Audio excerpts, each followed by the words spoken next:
അപ്പൊ എനിക്ക് 1000 ഉറുപ്പ്യ എടുത്തിട്ട് തമിഴ്നാട്ടിലൊരു മദ്രസ ഉണ്ടാക്കാൻ കഴിയൂല. എനിക്കൊരു 100 ഉറുപ്പ്യ എടുത്തിട്ട് എനിക്കൊരു മദ്രസ പള്ളി ഉണ്ടാക്കാൻ കഴിയൂല. ഒരു ചാക്ക് സിമന്റ് പോലും 100 ഉറുപ്പ്യ കൊണ്ട് കിട്ടൂല. പക്ഷെ നമ്മളൊരു 10 പേര് ഒരുമിച്ച് കൂടി 100 രൂപ എടുത്താൽ അത് 1000 രൂപയായി.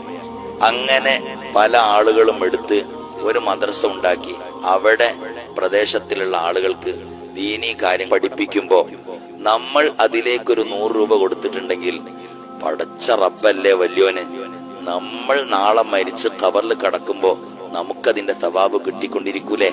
നമ്മുടെയൊക്കെ നാട്ടിലുള്ള മദ്രസകൾ കെട്ടിപ്പടുത്തത് ആരൊക്കെയാണ്? നമ്മുടെ പൂർവികരായ വല്യപ്പന്മാരും വല്യമ്മമാരും.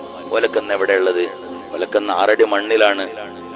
ഈ മദ്രസയിൽ പഠിക്കുന്ന കുട്ടികള് ചൊല്ലുന്ന ഫാത്തിഹകൾ, അവിടെ പഠിപ്പിക്കുന്ന കാര്യങ്ങൾ, എന്തിനേറെ മദ്രസ വിട്ടുപോകുന്ന സമയത്തിൽ ചൊല്ലുന്ന സ്വലാത്തുകള്, ഇതിന്റെയൊക്കെ സവാബ് അതുണ്ടാക്കിയ ഇവരൊക്കെ 6 അടി മണ്ണിലാണ്.